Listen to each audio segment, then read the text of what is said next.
Everyone thinks they know how America was born. They learned about the Declaration of Independence in grade school. They memorized dates and names. They watched the fireworks every 4th of July. But what if I told you the revolution was never really about tea parties or angry speeches in Philadelphia? What if the truth is far more brutal and far more calculated than anything your history teacher ever mentioned? The United States of America was not simply declared into existence. It was purchased, financed, underwritten by foreign powers who could not have cared less about freedom or democracy. They saw the American colonies as a weapon pointed directly at the British Empire, and they were willing to pay handsomely to pull the trigger. This is the story no one tells you. The story of how money, debt, and backroom deals built the most powerful nation on earth. Welcome to the Fiscal Blueprint, where history reveals its true machinery. If you want to understand why 13 ragged colonies managed to defeat the greatest military force on the planet, you have to start with a number. 130 million pounds. That was the staggering debt Britain had accumulated by the end of the 7 Years' War in 1763. To put that in perspective, annual British government revenue at the time was roughly 8 million pounds. The Crown owed more than 16 years of total income. Interest payments alone were devouring the treasury. Politicians in London faced a crisis that demanded immediate solutions. And those solutions would plant the seeds of revolution. Parliament looked across the Atlantic and saw opportunity. The American colonies had benefited from British military protection during the war with France. British soldiers had bled and died on American soil. British taxpayers had footed the bill. Now it was time for the colonists to contribute. The logic seemed straightforward from London. The Stamp Act of 1765 required colonists to pay taxes on printing materials. The Townshend Acts of 1767 imposed duties on glass, lead, paint, paper, and tea. Each new tax sparked protest. Each protest sparked harsher enforcement. Parliament believed they were simply asking for fair compensation. The colonists believed they were being squeezed by a government that gave them no voice in its decisions. But taxation was only part of the equation. The economic stranglehold went far deeper. Mercantilism was the operating system of the British Empire. Under this doctrine, colonies existed for one purpose only. They were supposed to enrich the mother country. American merchants could not sell their goods wherever they wanted. They were legally required to ship through British ports, using British vessels, paying British middlemen at every step. Raw materials flowed out of America. Finished goods flowed back in, and the profit margin stayed firmly in London. Even when colonial businesses prospered, the wealth drained across the ocean. The colonies were not partners in this arrangement. They were assets to be exploited, but the most devastating blow was yet to come. The Currency Acts of 1751 and 1764 represent one of the most overlooked triggers of the American Revolution. Before these laws, the colonies had experimented with printing their own paper money. Local currencies allowed merchants to conduct business, farmers to pay debts, and economies to grow. Then Parliament banned it. Colonial legislatures could no longer issue paper money as legal tender. The official reasoning was to protect British creditors from being repaid in depreciated currency. The practical effect was economic suffocation. Without adequate money supply, credit dried up. Farmers could not pay what they owed. Merchants could not make change for transactions. The entire colonial economy began contracting from a shortage of currency. Modern economists call this deflation. For ordinary Americans in the 1760s and 1770s, it felt like being slowly strangled. Picture running a farm or a shop in colonial Massachusetts. You work hard. You produce goods. You find buyers. But you cannot complete sales because there is not enough money circulating to close the deals. Your British creditors still demand payment in pounds sterling. Where are you supposed to find pounds when Parliament has made it illegal for your own government to print currency? This was the reality facing countless Americans. and the frustration extended all the way up the social ladder. George Washington owed significant sums to British merchants. Thomas Jefferson was drowning in debt to creditors across the Atlantic. James Madison struggled with similar financial pressures. These were not abstract political theorists debating philosophy. These were men watching their economic futures slip away because the rules of the game were rigged against them. Independence offered something beyond liberty. It offered a chance to rewrite the rules. It offered an opportunity to restructure debts, issue new currency, and control their own financial destiny. This does not diminish the sincerity of their ideals. It means those ideals happen to align perfectly with economic necessity. Philosophy provided the language of revolution. Financial desperation provided the fuel. By 1775, the pot was boiling over. Lexington and Concord marked the beginning of armed conflict. The Continental Congress began coordinating resistance across the colonies. But a terrifying reality quickly emerged. Revolutions cost money, enormous amounts of money. Soldiers need wages, food, uniforms, weapons, ammunition, and medicine. Horses need feed. Artillery needs powder. Ships need crews. The Continental Congress had none of it. Their treasury was empty. The colonies had no central banking system. They had no ability to levy taxes that anyone would actually pay. They were attempting to fight the wealthiest empire on earth with nothing but enthusiasm and a handful of muskets. This is where the hidden history begins. France was watching. France had lost the 7 Years' War. France had surrendered vast territories in North America to Britain. France was hungry for revenge. But France could not simply declare war on Britain again. The political and military costs would be enormous. So France chose a different strategy. They would fund the rebellion from the shadows. The French foreign minister helped establish a shell company called Roderie Hortalez and Company. On paper, it appeared to be a legitimate trading firm. In reality, it was a covert operation designed to funnel weapons, ammunition, uniforms, and gold to the American rebels. The mastermind behind daily operations was Pierre Beaumarchais. You might know him as the playwright who wrote The Barber of Seville. His side business was gun running. Shipments were disguised as ordinary commercial cargo. Crates marked as farming equipment contained muskets. Barrels labeled as wine held gunpowder. France was waging war against Britain without ever formally admitting it. The Americans were simply the instrument. Spain followed a parallel track. As a monarchy, Spain could not openly endorse a colonial rebellion. The precedent would be dangerous for their own overseas empire. But Spain wanted to weaken Britain just as badly as France did, so silver began flowing through Havana. Spanish officials channeled funds to American agents through intermediary merchants like the Gardaquis family. None of this aid appeared on official documents. None of it came with public declarations. It came quietly, steadily, and in enormous quantities. Estimates suggest French and Spanish covert aid eventually totaled something close to 10 million livres, an almost incomprehensible sum for the era. Then there was the Dutch contribution.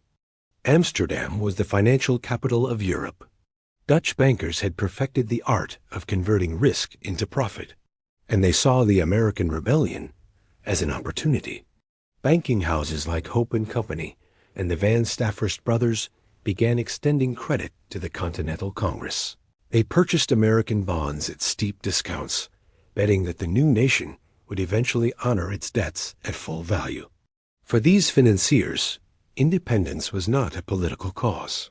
It was a speculative investment with potentially massive returns. They were gambling on revolution the same way modern hedge funds gamble on distressed assets. Inside the colonies, a different kind of financial architecture was taking shape.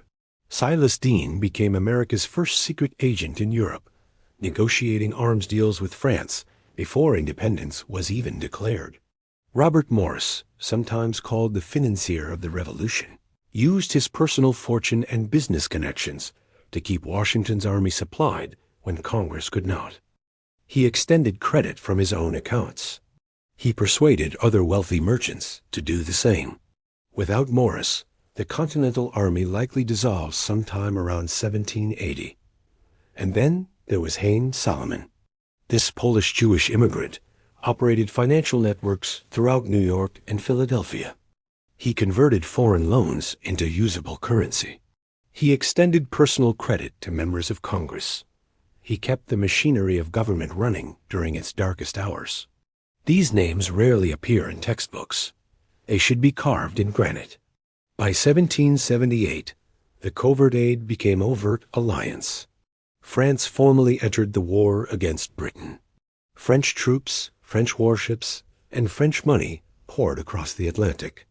The decisive victory at Yorktown in 1781 was impossible without French naval support blocking, British reinforcements and French artillery pounding British positions. America did not win independence alone. America won independence because European powers invested in destroying their rival. The colonies were the vehicle. Britain was the target. And when the smoke cleared, the debts remained. The Treaty of Paris in 1783 ended the war. It did not end the financial obligations. The new United States owed massive sums to France, Spain, and Dutch bankers. Internally, the government had issued paper currency called continentals that had collapsed in value. Soldiers had been paid in worthless notes. Citizens had lost faith in government promises.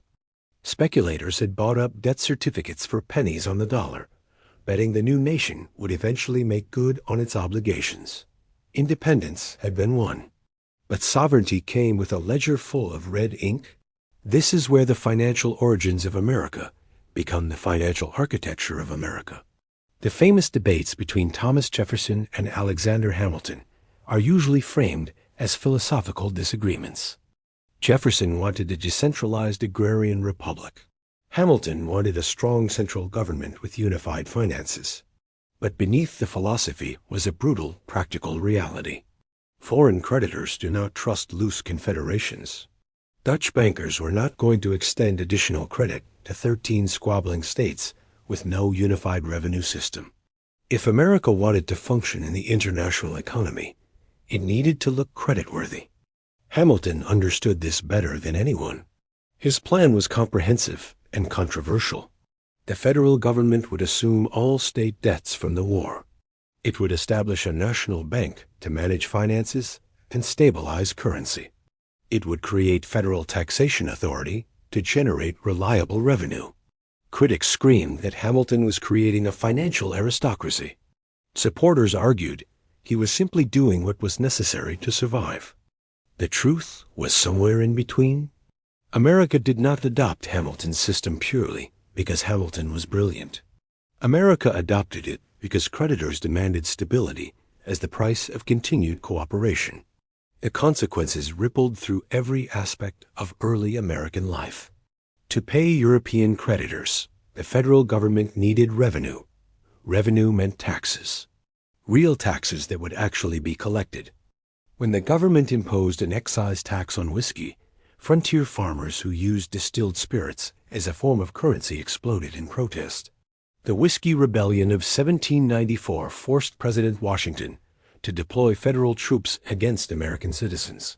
Think about the irony. A nation that had fought a revolution partly over taxation was now sending soldiers to collect taxes. The financial obligations of independence had created domestic political crises that would have seemed unimaginable just 20 years earlier. Foreign policy was equally constrained. When France went to war with Britain in the 1790s, French officials expected American support. After all, France had financed American independence. France had sent troops and ships. France had bled for American freedom. But the United States refused to join the conflict. The new nation was too fragile. It depended too heavily on trade with Britain for revenue. It needed continued access to Dutch credit markets. Financial vulnerability forced diplomatic neutrality. America could not afford to honor its alliance, because honoring that alliance might bankrupt the country. This pattern repeated throughout the early republic. Every major decision filtered through the question of what creditors would accept and what the economy could sustain. The Louisiana Purchase in 1803 was financed through Dutch and British banking houses. The War of 1812 was nearly lost because the government could not raise sufficient funds. The early American state was not a clean slate built purely on ideals. It was a debtor nation navigating between competing financial pressures, trying to maintain sovereignty while meeting obligations to foreign powers who had made that sovereignty possible. And this is where history folds back onto the present. The mechanism that created the United States is still operating around the world today. Great powers still finance conflicts in other nations rather than fighting directly. They still arm rebels, fund insurgencies, and channel money through intermediaries to destabilize rivals. They still justify these actions with noble rhetoric while pursuing strategic advantage. France did this to Britain in 1776. Modern nations do it across Eastern Europe, the Middle East, Africa, and beyond. The technology has changed. The financial instruments have grown more sophisticated, but the fundamental strategy remains identical. Weaken your enemy by financing their enemies. Let someone else do the bleeding while you control the checkbook. Here is the deeper lesson. Nations do not rise on principles alone. They rise when financial conditions shift, when creditors support their cause, when rivals exploit opportunities, and when economic realities undermine the existing order. The American Revolution was not simply a rebellion against tyranny. It was a financial realignment that rewired the global balance of power. The founders led the revolt. France, Spain, and Dutch bankers underwrote it. And the debts incurred in that process shaped American government, American policy, and American identity for generations afterward. The United States was not merely declared into existence. It was funded into existence. The ledger was the true founding document. And anyone who wants to understand how power actually works in this world needs to understand that money, credit, and leverage are the hidden engines of history. Everything else is just the story we tell ourselves afterward. History does not repeat. But if you fail to understand its machinery, it will grind you into dust all the same. If this changed how you see the American founding, hit subscribe. The Fiscal Blueprint is just getting started.